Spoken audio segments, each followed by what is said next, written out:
നമുക്കിന്ന് കത്ത് വന്നിരിക്കുന്നത് പാലക്കാട് നിന്നാണ്. സൗമിനിയാണ് കത്ത് അയച്ചിരിക്കുന്നത്.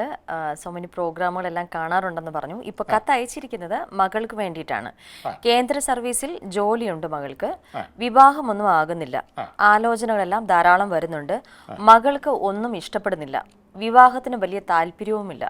ഇനി വിവാഹം നടക്കുമോ എന്നാണ് അമ്മ ചോദിച്ചിരിക്കുന്നത്. വിവാഹത്തെക്കുറിച്ചും ദാമ്പത്യത്തെക്കുറിച്ചും അങ്ങനെ ഉള്ള ജീവിതത്തെക്കുറിച്ചൊക്കെ പ്രതിപാദിക്കുന്ന ഗ്രഹം, നവഗ്രഹങ്ങളിൽ ഏറ്റവും പ്രാധാന്യം ശുക്രൻ എന്ന ഗ്രഹമാണ്. വിവാഹ ദാമ്പത്യ സമ്മോഹന കാമഭോഗകാരകൻ എന്നാണ് ശുക്രനെ വിശേഷിപ്പിക്കുന്നത്. നല്ല പൊസിഷനിൽ പൂർണ്ണ രശ്മിബലത്തോടെ ശുഭഗ്രഹ ദൃഷ്ടിയോടെ ശുഭരാശിയിൽ ശുഭവേളയിൽ നിൽക്കുന്ന ജാതകസ്ഥർക്ക്, സ്ത്രീയാട്ടെ പുരുഷനാവട്ടെ, പണ്ഡിതനാട്ടെ പാവനാട്ടെ, ജാതി മതവർഗ വർണ്ണ വ്യത്യാസമില്ലാതെ ശുക്രൻ ബലിഷ്ഠനെങ്കിൽ യഥാസമയം യഥാകാലം യഥായോഗ്യം നല്ല ഇണയെ കിട്ടുവാനും ഭാഗ്യപുഷ്ടി ഉണ്ടാവാനും വളരെ ഐശ്വര്യപ്രദമായ ദാമ്പത്യം മുന്നോട്ട് കൊണ്ടുപോകാനും അതിൽ നിന്ന് നല്ല സൽസന്താനങ്ങൾ വരുവാനും അവയ്ക്ക് ആയുരാരോഗ്യക്ഷേമങ്ങൾ ഉണ്ടാകുന്നതിനും യോഗമുണ്ട്. എന്നാൽ അപൂർവം ആളുകൾക്ക് മാത്രമേ അത്തരം ചില ഭാഗ്യങ്ങൾ കിട്ടത്തുള്ളൂ.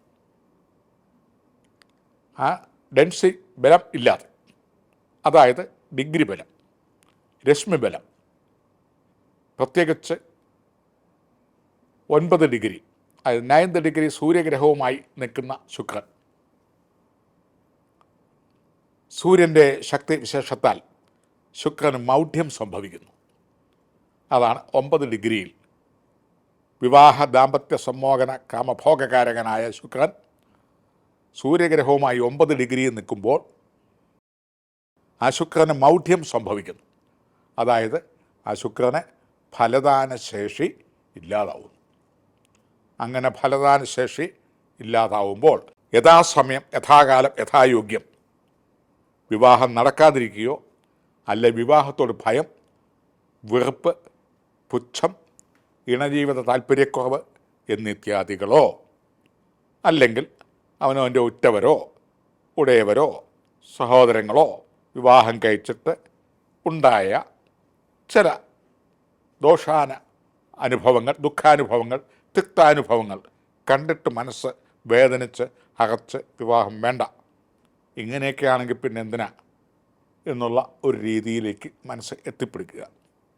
അപ്പോൾ ഒരു വീട്ടിൽ തന്നെ മറ്റ് സഹോദരങ്ങളൊക്കെ അല്ലെ സഹോദരികളൊക്കെ വിവാഹം കഴിച്ചിട്ട് ഏതെങ്കിലും തരത്തിലുള്ള മദ്യപാനമോ അലമ്പോ അലസണ്ടിയോ അടിപിടി ബഹളങ്ങളോ അല്ലെങ്കിൽ ദുരന്തങ്ങളോ ഉണ്ടാവുന്നത് കണ്ടിട്ടുള്ള ഭയങ്ങൾ വരാം. അതല്ലെങ്കിൽ വിവാഹ വാഗ്ദാനം, ഞാൻ വിവാഹം ചെയ്തോളാം, കാത്തിരിക്കൂ എന്ന് പറഞ്ഞ് കാത്തിരിക്കുന്ന ഒരു കാത്തിരിപ്പ്, കാത്തിരുന്ന് അങ്ങ് പോവുക, വാഗ്ദാനം മാത്രം. അല്ലെങ്കിൽ വിവാഹ വാഗ്ദാനം ചെയ്തിട്ട് കൈയൊഴിയുക, മറ്റേതെങ്കിലും വിവാഹം നടത്തി അയാളങ്ങ് പോവുക. തന്നിമിത്തം മനസ്സിൻ്റെ വേദന, മനുഷ്യ മനസ്സ് എന്ന് പറയുന്നത് ഇരുമ്പൊലക്കയോ കരിങ്കല്ലോ അല്ല. അത് വേദനിച്ച് കഴിഞ്ഞാൽ അതിന് കുറച്ച് റെസ്റ്റ് കൊടുക്കണം. പിന്നെ അത് പരിവർത്തന വിധേയമാവത്തക്ക രീതിയിൽ വന്നെങ്കിലേ ആ മനസ്സ് കിളിർക്കുകയുള്ളൂ. അതിന് കിളിർത്തില്ലെങ്കിൽ, പ്രത്യേകിച്ചും പ്രേമം മുതലായ കാര്യങ്ങളൊക്കെ വന്ന്, പ്രത്യേകിച്ച് ശുദ്ധഗതികരായ സ്ത്രീകൾക്ക് അങ്ങനെ ഒരു പ്രേമത്തിലൊക്കെ വന്ന് അകപ്പെട്ട് കഴിഞ്ഞാൽ അവസാനം അത് വഞ്ചിതയാകുകയാണെങ്കിൽ അതിൻ്റെ മനപ്രയാസം മാറുന്നതല്ല. ചുരുക്കത്തിൽ ഒന്നുമല്ലേ വഞ്ചന, അല്ലെങ്കിൽ പ്രസവം, വിവാഹം, ഗർഭം, ഇങ്ങനെയുള്ളതിനൊക്കെ ഉള്ള ഒരു ഭയം ഉള്ള ചില പെൺകുട്ടികളുണ്ട്. പ്രസവിക്കാൻ കഴിയില്ല, ചിലപ്പം ചത്തുപോകും, ചിലപ്പം അതൊക്കെ വലിയ ദുരിതമാണ്. ജോലിയൊക്കെ ചിലപ്പം 3-4 മാസം ലീവ് എടുക്കേണ്ടി വരും. അതല്ലെങ്കിൽ പിന്നെ ആരും നോക്കാനില്ല, ഹൗസ് നേഴ്സിനെ നിർത്തിയാൽ മുതലാവില്ല, അല്ല അതിനുള്ള വരുമാനമില്ല. തന്നെയല്ല അതൊക്കെ ഒരു ഇറിറ്റേഷനാണ്. എൻ്റെ യൗവനവും സൗന്ദര്യവും നഷ്ടപ്പെടും. അല്ലെങ്കിൽ കലാകാരികളും അല്ലെങ്കിൽ അതുപോലെ ഉള്ള മേഖലകളിൽ നിൽക്കുന്നവർക്ക് പ്രസവത്തിന് ചിലപ്പം എൻ്റെ സൗന്ദര്യം പോയെങ്കിലോ എന്ന് വിചാരിച്ച് അതിൽ നിന്ന് മാറി നിൽക്കുന്നവരുണ്ട്.